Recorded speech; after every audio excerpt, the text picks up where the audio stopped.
Buenas noches, ¿cómo le va? Aquí estamos, como todos los jueves a partir de las 20 por la 91.1 FM Radio Amadeus o www.radioamadeus.com.ar haciendo Adicciones Hoy. Este espacio que hace ya 4 años que estamos desarrollando, que me ha permitido aprender mucho y sigo aprendiendo, porque lo importante es estar al lado de gente que sabe. Entonces uno finalmente, si uno es muy burro, termina aprendiendo. Y es lo que me pasó a mí, con el doctor Juan Alberto Yaría, el doctor Roberto Baistrocchi, el licenciado Osvaldo Lettieri.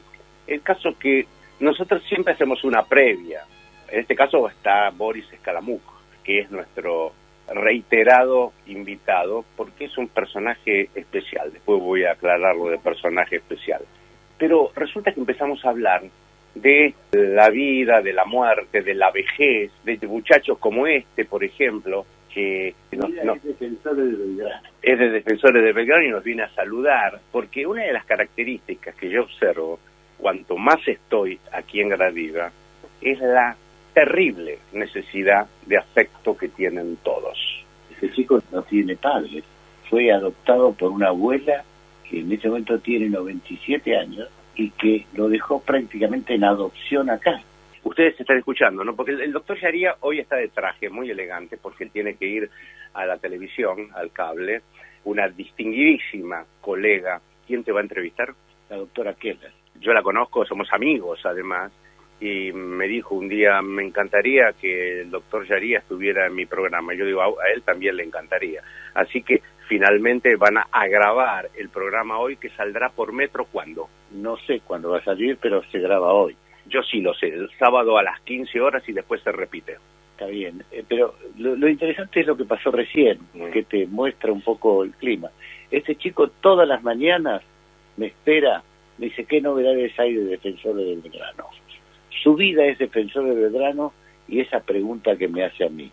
Yo primero a otro chico le dejo todos los días un alfajor Jorgito. Es un chico de la calle, que se crió sin padres, en la calle, abandonado, y que un juez lo mandó acá. Hoy tiene 16 años. Y todas las mañanas, cuando yo llego 7:15, me espera, y en la estación Primera Junta también me espera el vendedor, y compro 100 pesos un Jorgito, y él me espera. Y con eso el chico empieza a estudiar y todo. Y este otro chico me espera y dice, ¿cómo salió Defensores? Me dijo esta mañana.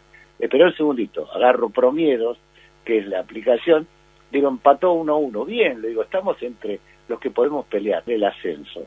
Esa es la vida acá. ¿Te das cuenta?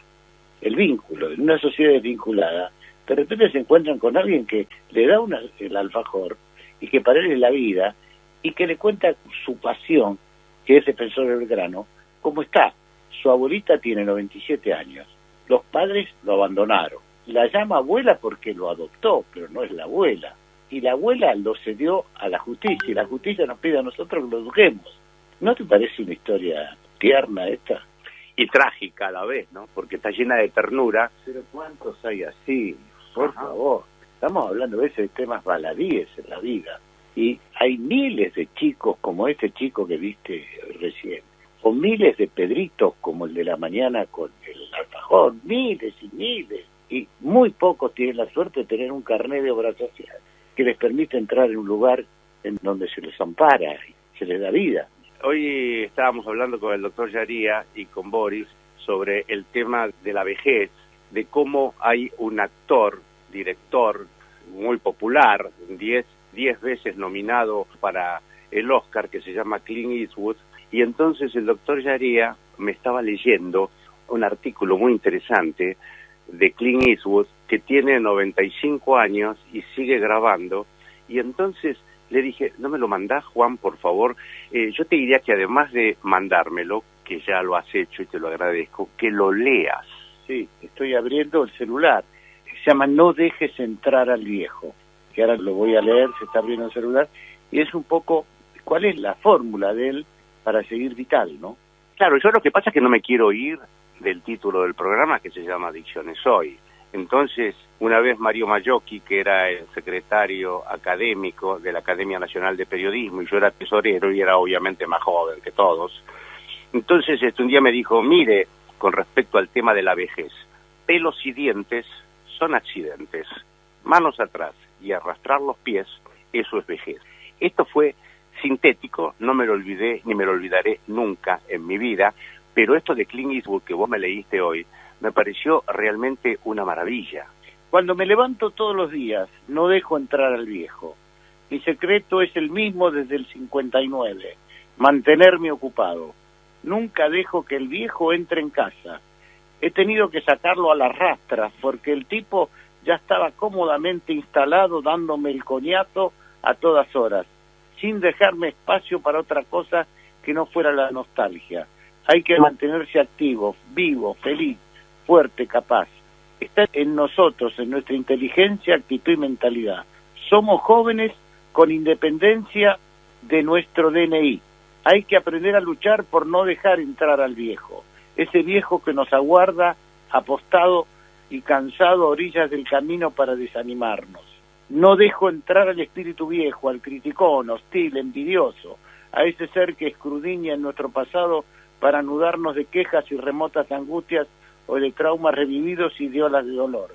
Hay que darle la espalda al viejo, murmurador, lleno de rabia y de quejas, de falta de valor, que se niega a sí mismo, que la vejez pueda ser creativa, decidida, llena de luz y de proyección.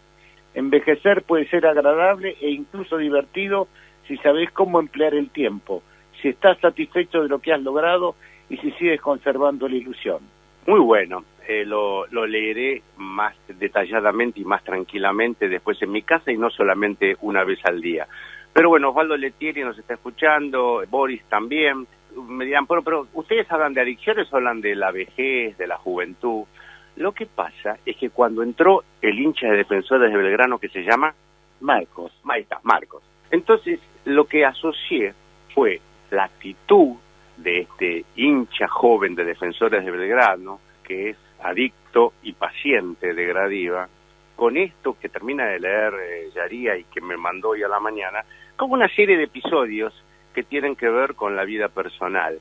Y entonces digo, escuché que había entrado un nuevo paciente de profesión médico, cuya especialidad parece ser que es la neurología. No es la primera vez que ya me encuentro con un médico que hace neurología y que es paciente de Gradiva, porque evidentemente, me acuerdo cuando mi hermano me decía que la soberbia de los médicos es muy brava, porque impide que cuiden su propia salud, porque piensan que los médicos están mano a mano con Dios y que ellos no se van a enfermar nunca. Entonces digo, ¿hasta qué punto el hincha de Defensores de Belgrano y este médico, neurólogo, ambos pacientes de este mismo lugar, adolecen del mismo problema? Es decir, la falta de afecto, la falta de consideración, el desamor, y vienen de lugares distintos, Juan. Uno viene por el lado de un juez, sin padres, criado por una abuela, el otro aparentemente con formación profesional, pero sin embargo padecen el mismo problema.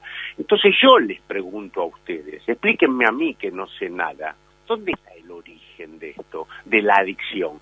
Sea a la droga, al alcohol, al trabajo, al cigarrillo, al juego. ¿Cuál es la falencia que tenemos como especie humana que nos hace de pronto ir a tomar agua del mismo aljibe al rico y al pobre, al bueno y al malo, al universitario y al que ha sido enviado aquí por un juez? Vos, Osvaldo, que me estás diciendo que sí con la cabeza, decime que sí con la boca. No, porque, ¿qué tal? Yo lo que creo que tenemos que tener en cuenta es que lo que se plantea es una problemática que en realidad es como una búsqueda de un flotador, de un salvavidas. Es decir, es la problemática humana que tiene que ver con el amor, el desamor, los vínculos. Lo que hace Yaría es funcionar como una figura familiar, conocida, consistente, confiable, que todas las mañanas lo ve, como en cualquier familia más antigua. Hoy en día las comunicaciones son distintas, pero la adicción se instala sobre una problemática individual, familiar, social. No es solamente un aspecto y no es si tiene madre o no tiene madre. Nosotros acá, para ampliar un poco el concepto, tenemos varios pacientes que son adoptados, que tienen todas las posibilidades de conocer a sus vínculos biológicos. Por ejemplo, en este momento tengo 3 en la cabeza que actualmente están acá, y ellos reniegan de conocer ese vínculo biológico, teniendo, digamos, todos los papeles, podríamos ir a conocer a la mamá. De hecho, acá Gradiva tiene mucha experiencia en eso, hemos hecho varios tratamientos donde algunos pacientes sí aceptaron, y no diría revinculamos, pero sí les permitimos que conocieran su verdadera historia de voz directa. Recuerdo el caso de un muchacho que tenía problemas de consumo tremendo, viene con la novia, viene con la familia, la mamá era médica, el padre no recuerdo, y era un negado, parecía que estaba buscando la muerte más que la vida y la diversión, buscaba la muerte en sobredosis, etcétera. Hasta que un día, bueno, tomaron la decisión de internarlo, el papá y la mamá, con mucha firmeza, y varios meses después, 6, 7, 8 meses después, pudo empezar a trabajar de sus vínculos. Y había una mamá, la biológica, que había sido la mujer que lo parió, pero no había cumplido el rol. El rol lo había cumplido la mamá médica, ellos habían sido los padres verdaderos. Pero de acá, de algún modo, él empezó a trabajar en su terapia individual, el interés por conocer su origen. Y lo que hicimos, en vez de decir no, de ninguna manera, o lo fuimos acompañando hasta donde él pudo. Hago una síntesis.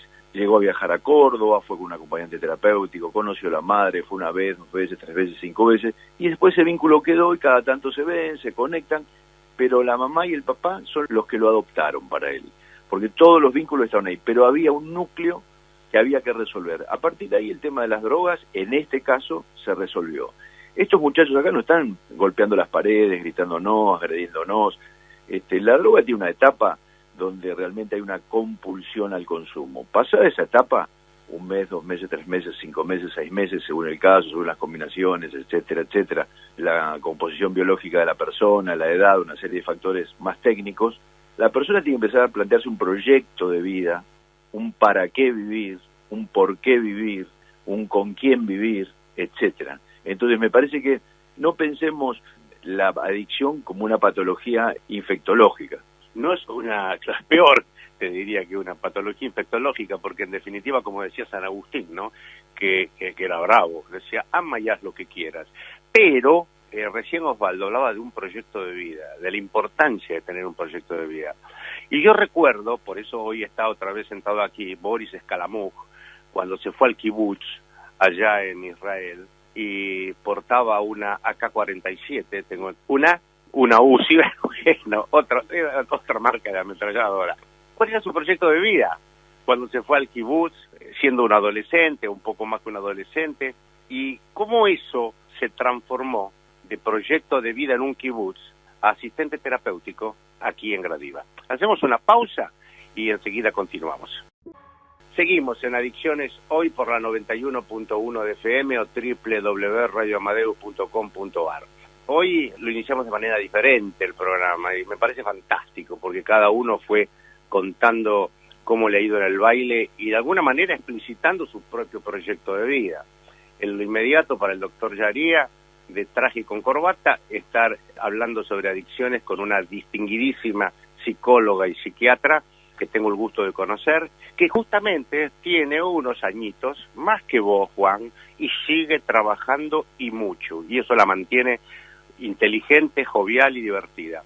Osvaldo, que trabaja todos los días acá, pero el que me interesa es el personaje de Boris, el proyecto de vida cuando él se fue y el proyecto de vida cuando volvió. Bueno, yo creo que no es tan diferente, digamos, porque yo estaba estudiando psicología, me fui, bueno, siempre seguí pensando, nunca dejé de estudiar, ¿no? Siempre, aún no en la universidad, pero siempre leyendo y observando. Y qué sé yo, del kibutz te puedo decir que mi proyecto era como que algo que me había quedado de mi juventud, que me había formado para eso en movimiento, porque lo que planteaba era una vida totalmente diferente, una vida comunitaria.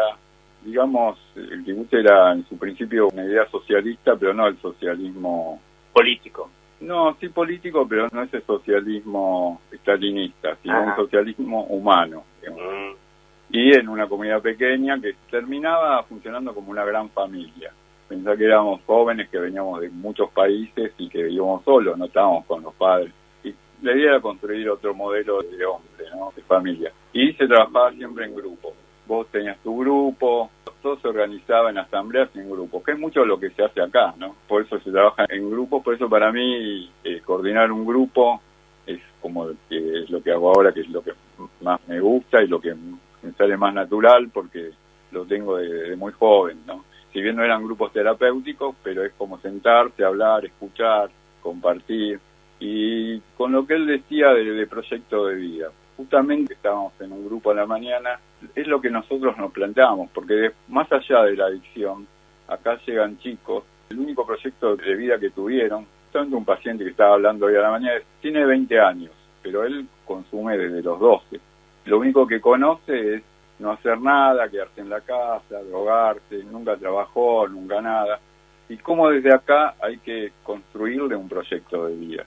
Y un proyecto de vida, justamente con lo que estábamos hablando antes de la vejez, yo creo que la gente llega bien a la vejez si logró construir ese proyecto, porque ese proyecto no se acaba nunca, si uno lo sabe llevar. Es algo que incluso lo puede llegar a trascender a uno. Yo lo veo al doctor Sharia con Gradiva y veo como él se le sigue siendo el primer trabajador, lo veo todos los días a la mañana y eso creo que a todos, a Osvaldo, nos motiva a decir, bueno, a su edad él sigue viendo cosas nuevas, sigue escribiendo, sigue como este paciente, él sigue conectándose con ¿sabes los nombres casi todos los pacientes, las historias? Eso es un proyecto de vida, ¿no?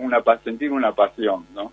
Y eso no es que sale de la nada, no es que yo me siento a esperar que me aparezca una pasión, eso se construye haciendo.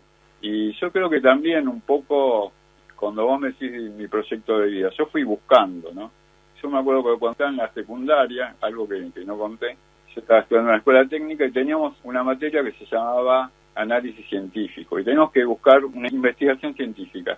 Y yo en ese momento estudiaba en la escuela técnica y no sé por qué se me dio por investigar sobre las adicciones, algo que no tenía nada que ver. Y hice todo un estudio. Y después de casi 30 años me reencontré con esto. Así como que las cosas a veces se van construyendo inconscientemente, uno va construyendo un camino y de golpe todo se une. Tengo 57 años, pero estoy pensando también en mi vejez.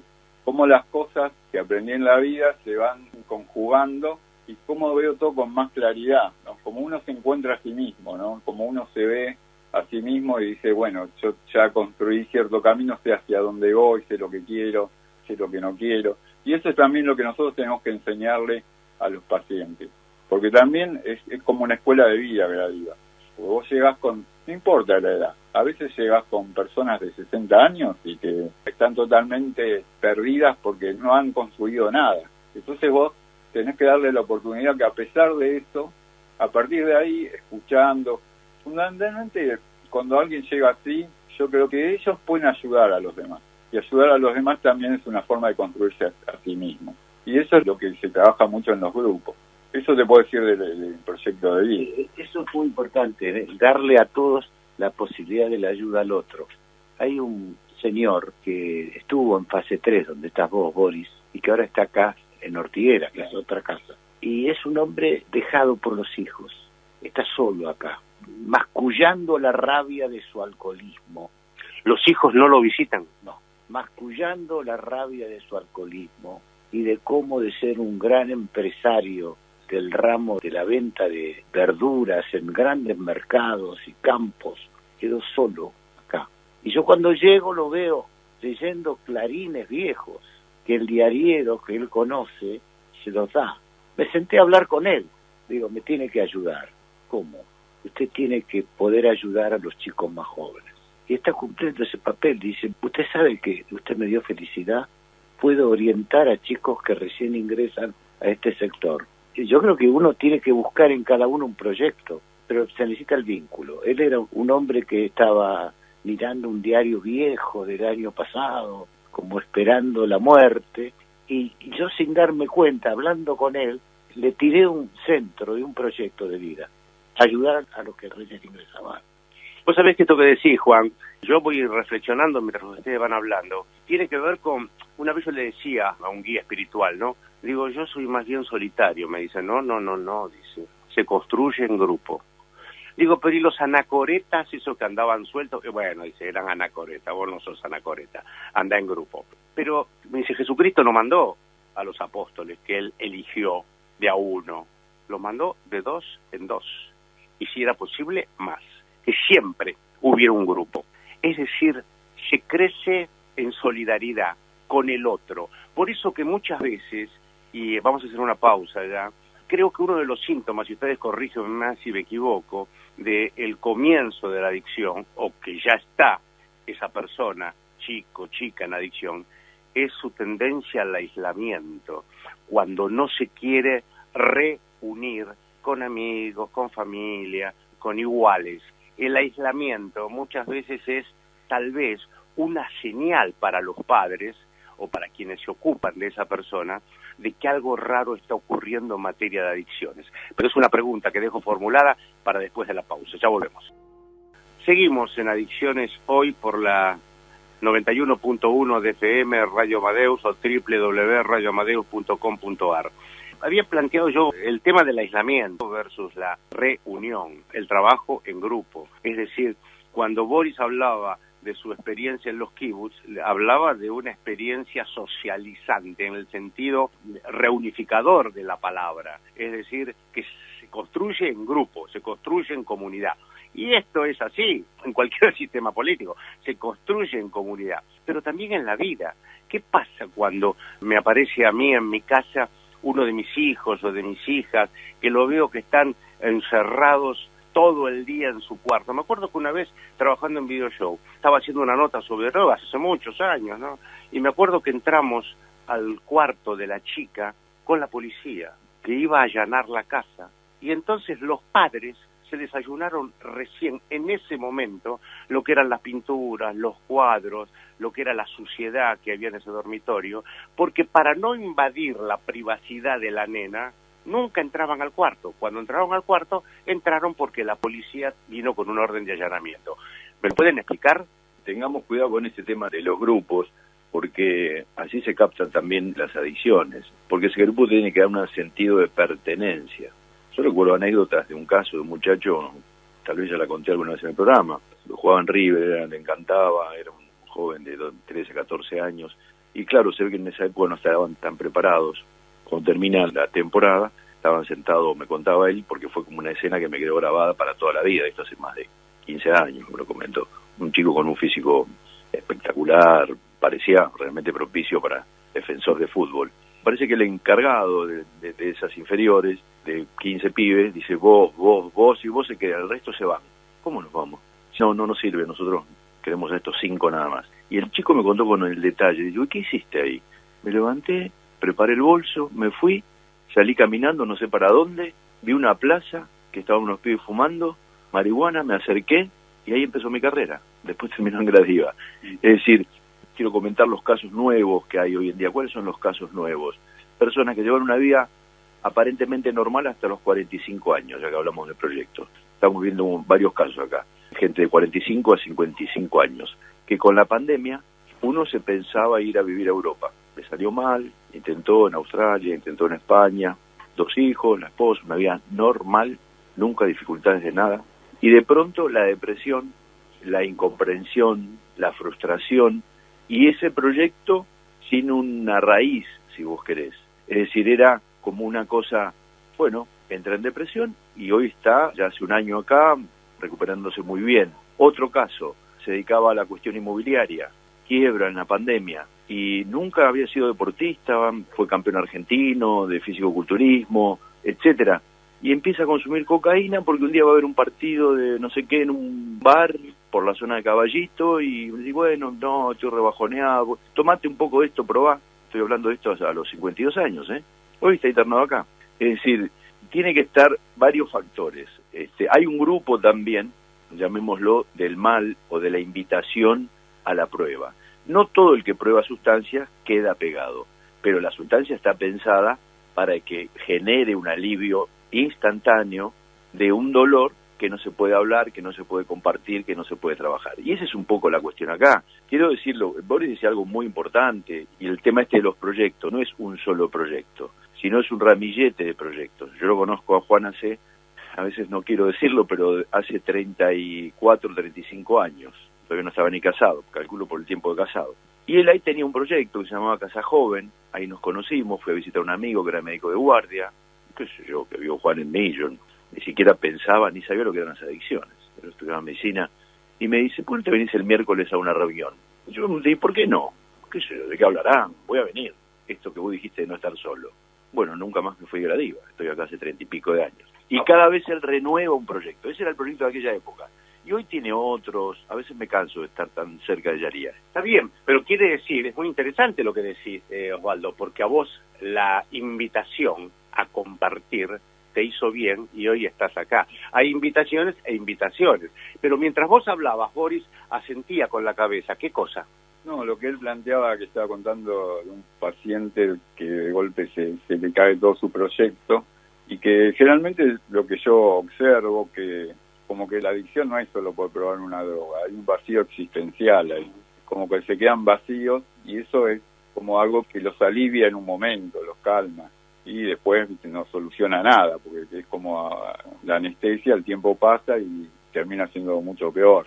Cuando se despiertan, entonces de golpe es lo que pasa por ahí en fase 3, ¿no? Que ya viene... ¿Qué es fase 3? Fase 3 es la casa de reinserción, donde los pacientes ya pasaron toda la etapa de admisión, que llegaron graves, se recuperaron, hicieron un tiempo de abstinencia, tienen conciencia de enfermedad, tienen conciencia de que necesitan ayuda, de que el tratamiento les ayuda, y ahora tienen que reintegrarse a la sociedad, a la calle. Ahí no es solo que dejaron de consumir y ya está. Ahí se trabaja mucho lo que son los defectos de carácter, ¿no? Cómo ante una frustración no pudieron generar algo nuevo, se quedaron trabados ahí. Es lo que yo decía antes, como con el chico este que contaba. Alguien que se acostumbra a no hacer ningún esfuerzo, ¿no? Que su vida es como la de un niño y ya tiene 20 años, ¿no? Él me decía, a mí me gusta vivir así. Yo, sí, está bien, yo puedo entender, porque tenés 20 años, todavía te puedo llegar a entender. Pero de acá a 20 años vas a tener 40 años y te voy a mirar con otros ojos, ¿viste? No te voy a decir, todavía sos un adolescente, ¿viste? Porque ya, yo muchas veces lo cargo, porque vos no querés llegar así, de acá, cuando tengas 40 años no querés llegar así. Tenés que empezar desde acá. O sea, se trabaja justamente eso, de encontrarles. Muchas veces hay que buscarlo y crearlo, y no es fácil porque son gente que nunca por ahí no hizo nada en su vida. Entonces vos por ahí tenés que te encontrás con un muchacho de 30 años que le tenés que buscar un proyecto. Buscar un proyecto puede ser estudiar, hay muchos que están terminando el secundario, que recién se sienten limpios como para poder terminar el secundario. Muchos terminan el secundario en fase 3. Incluso hay algunos que terminan el secundario y empiezan una carrera terciaria, como hay varios que están haciendo eso. Hay otros que por ahí encuentran otra vocación, como decía el doctor Yaría, hay gente que pasó por el tratamiento y después empezó a ayudar y lo tomó también como un trabajo. Empiezan a trabajar de acompañantes, de operadores, pasaron varios de esos. Hay que buscar un sentido. Me acuerdo, hay un paciente, ese era un paciente justamente que estaba haciendo un doctorado en economía, y él se preguntaba, me acuerdo en una asamblea me preguntó, ¿qué sentido tiene la vida? ¿No? ¿Qué pregunta? ¿No? ¿Qué sentido tiene la vida? Y yo le decía que así, que preguntándose qué sentido tiene la vida, buscándolo no lo iba a encontrar, que el sentido de la vida hay que construirlo, que es una construcción, que uno tiene que darle un sentido a la vida. La vida, que puede tener sentido, casarse, tener hijos, puede ser un sentido, hacer una carrera universitaria, incluso ir al gimnasio todos los días y sentirse cada vez mejor. Cualquier cosa puede darle sentido a la vida, cualquier cosa productiva. Ahí hay un señor que hace bastante que está internado y que no tiene muchas posibilidades de reinserción, y sin embargo uno lo ve y está siempre contento, está siempre feliz. Y vos decís, ¿cómo hace este hombre para...? Hoy los chicos que están ahí en fase 3, ¿cómo hace este señor que tiene 73 años, que está acá internado y se levanta siempre feliz y siempre está contento? Porque él encontró un lugar con gente que lo cuida, que lo quiere, y él siempre tiene algo para hacer, de ir al cine, de leer algo, de buscar algo.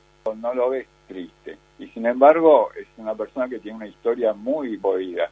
Llegó acá a los 63 años recién a hacer un tratamiento de alcoholismo y no tiene mucha posibilidad de reinserción, pero está ahí y él lo ves que encontró su lugar en Gradiva y que está feliz. El sentido de la vida lo encuentra todos los días. Búsqueda, encuentro, esas son dos palabras que a mí siempre me retumban todos los días. Hogar, porque para este hombre el hogar es estar con nosotros. Él no tiene lugar en el mundo más que este lugar que es un hogar. Yo recuerdo que en la pandemia todos estábamos con mucho miedo, no sé si te acordás vos que hubo una reunión muy dura para mí, para decirles que los mayores no podían quedar que era una situación de mucho riesgo, que tenían que ir a sus casas por unos días hasta que pasara toda la epidemia. Y él me dice, sí, yo me voy a mi casa, pero la ropa la puedo dejar acá, en el placar. Es muy fácil de entender, porque tenía casa pero no tenía hogar. Exacto, y entonces ahí me di cuenta por qué él está contento acá, este es su hogar. Y el otro día, hablando de la ley de salud mental, en la Cámara de Diputados, me preguntaron, digo, es inactual, es que no hay hogares en Argentina, mucha gente se quedó sin hogar. ¿Y qué habla? ¿Qué vamos a hablar de manicomios? Tenemos que hablar de instituciones especializadas, que en el fondo son hogares de reinserción. Claro, lo importante, Juan, que esas casas sean verdaderos hogares e instituciones de reinserción, porque muchas veces realmente uno conoce institutos neuropsiquiátricos que son realmente espantosos. Y yo trabajo con gente que vive en la calle, y cuando vos les ofreces a muchos de ellos ir a algunos institutos en donde les dan casa, comida y cama, me dicen, no, yo ya estuve, prefiero la plaza. Por eso que es muy importante no solamente ofrecer 4 paredes y un techo, sino ofrecer un hogar, contención, reinserción, en definitiva, amor. El hogar es fuego, ¿no? Claro. Bien, hacemos la última pausa en Adicciones Hoy por la www.radioamadeo.com.ar o la 91.1 FM, donde usted prefiera. Ya volvemos. Seguimos entonces en Adicciones Hoy con el doctor Juan Alberto Yariga, el licenciado Osvaldo Lettieri, con Boris, el apellido pronuncialo vos. Canamuca. Porque, en definitiva, tratemos de hacer una síntesis de todo esto, porque yo los escucho con mucha atención, y en definitiva lo que ustedes plantean es el sentido de la vida, no es una fórmula misteriosa, es decir, amor, contención, atención, que los padres sean padres, que las madres sean madres, que el Estado sea Estado más allá de los gobiernos, porque lo que hay es mucha gente rica que es tan pobre que lo único que tiene es plata, y sin embargo terminan acá. Hay mucha gente pobre que no le encuentra sentido a la vida porque está marginada.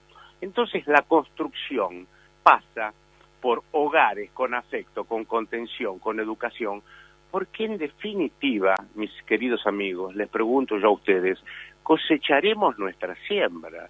Si no nos ocupamos, nos terminaremos preocupando, doctor Yaría. Yo agregaría también, en este momento, con muy buena medicina neurológica y neuropsiquiátrica, porque muchos llegan con mucho daño cerebral. Hoy estaba acá en un grupo y un chico dice, yo empecé a los 8 años. Y salta otro y dice, yo empecé a los 10 años. Y después todos así. Este chico que hablaba de Defensor del Verano empezó a los 7 años, con un cerebro tan inmaduro. Eso es quemar el cerebro. Yo cuando veo hablar con tanta liviandad de la droga, ayer me llamó un muchacho de Río Tercero, me dice, mira, fui a un congreso muy lindo, pero hubo un tipo muy importante que hablaba de que había que la gente darle la pura. Pero esto no es lo que usted en su momento nos enseñó. Digo, claro. Y por eso hay tantos enfermos también, porque hay una sobreoferta. Precisamente la semana que viene va a estar acá un especialista en el tema que es colombiano, Gerardo Terán, que va a contarnos lo que está pasando en Colombia, que va a ser más importante que el café, la exportación de cocaína, que ya está en marcha ese proyecto. ¿Qué va a pasar con la humanidad con eso? Perdón, Juan, ojalá no ocurriera en ningún lado. Usted nombra Colombia, yo invito a los oyentes que escuchen el reportaje que le dio anoche a la doctora Arroyo Salgado. ¿Qué dijo? Que está muy preocupada por la cartelización de los grupos narcos en Argentina. Ya no le preocupa, ella misma tuvo que viajar a México porque había un cargamento impresionante de cocaína líquida. Yo todos los días descubro algo. Dentro de unos transitores, no sé qué. El asunto es que eso estaba encajonado por no se sabe dónde. Y realmente recomiendo ese reportaje porque, más allá de lo que dijo la doctora, verle la cara a la doctora de lo que nos está avisando, porque esto no es casual, lo que dice Juan a los 8 o 9 años. Alguien te está esperando en TN, en el programa Bella y Bestia, a las 21, ahí se lo mandé recién, Juan, para que lo vea. Yo quedé impactado, la cara de la doctora lo decía todo, más allá del contenido, lo decía todo, pero dijo algo muy concreto. Estoy hablando de una jueza federal que nombraba causas una tras de otra. La viuda del fiscal Nisman y plantea que ella tuvo que dejar algunos casos porque gente del narcotráfico amenazó a ella y a sus hijas reiteradamente. Entonces se excusó porque sentía que no estaba en condiciones de manejar esos casos. Es muy preocupante. Entonces, acá hay una oferta, más allá de nuestra buena voluntad, de que hay un contexto de sobreoferta de sustancias y hay otro contexto de infraoferta de ternura y de hogar. Eso es la sociedad de hoy. Y con mucho individualismo. Y un producto que se vende es que vos sos libre y hacé lo que quieras. Pero eso es lo que me decía el muchacho que me llamó ayer de Río Tercero. Decían eso, en un congreso. Juan, pero nosotros estuvimos, recuérdese usted, con una invitada, una médica española. No era ama y haz lo que quieras. Consume droga y haz lo que quieras. No es San Agustín esto. Una médica española que estuvo haciendo una pasantía acá en Gradiva para, no sé si aprender o conocer cómo se trabaja acá. Muy angustiada, nos dijo un día en un grupo que nos felicitaba, que había aprendido mucho y que ella se sentía muy frustrada porque iban a verla a ella, los pacientes con problemas de adicciones, y cuando ella le proponía un tratamiento, bueno, no los puedo obligar, le proponía un tratamiento, ellos le decían, no, doctora, a mí me tiembla la mano, resuélvame el temblor. No, doctora, a mí me duele la cabeza, sáqueme el dolor de cabeza. Te cuento, yo sé que estamos por terminar, ¿no es cierto? Un gran amigo y un gran profesional que está trabajando en Cantabria, que es psiquiatra, fue alumno en El Salvador nuestro, me escribe y me dice, lo que estudiamos con usted no tiene nada que ver. Acá en España viene alguien y le dan rápidamente metadona. Y yo le digo, bueno, pero hagámosle terapia. No, metadona y metadona y metadona y metadona. Punto. O sea, un sustituto de los opiáceos. Y bueno, y no hay pregunta por el ser, diría Heidegger. No hay pregunta por el ser. ¿Entendés? Porque lo que interesa es el tener más que el ser.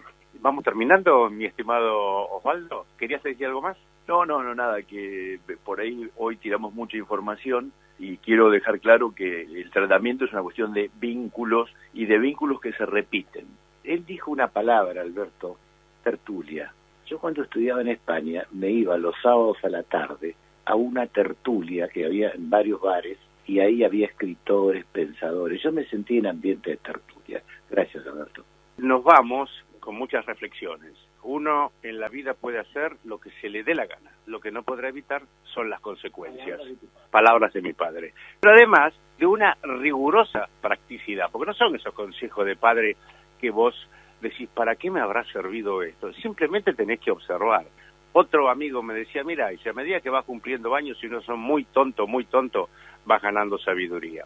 Pero además, reflexiono sobre algo que ustedes recién mencionaron, la jueza Arroyo Salgado, me acuerdo, el muerto Nisman, que ahora vuelven a decir que se suicidó cuando todo el mundo dijo ya que lo habían matado, pero está preocupada la jueza federal por la cartelización de la droga. Pero por supuesto, porque aquí el matrimonio, mi querido Juan Alberto, Osvaldo, Boris, el matrimonio que yo veo, sin que nadie me lo cuente, que se ha consumado, es el matrimonio entre la droga, el narcotráfico, a la que le sobra plata, mucha plata, no hay margen de rentabilidad que pueda competir con la droga, y la política, que es una señora a la cual siempre le falta plata. Todos los días te pide plata. Y es hartante, ¿no? Cuando tu mujer te pide plata todos los días y no hay plata que le alcance. Bueno, ese es el matrimonio que se ha consumado entre la droga y la política. No solo en la Argentina, en el mundo. Porque el negocio de la droga es la fuente, mucho negocio financiero, y que justamente entre sus muchos demandantes está la política en todos los órdenes. Pero esto lo vamos a seguir en otra oportunidad. Boris, gracias. Osvaldo también. Doctor Yaría, muchísimas gracias a usted por habernos acompañado y a Ricardo Piñero, como siempre, nuestro mágico operador que transforma todo esto en uno de los mejores programas de la radiofonía argentina. Nos vamos hasta dentro de 7 días, siempre por Amadeus. Gracias, hasta entonces.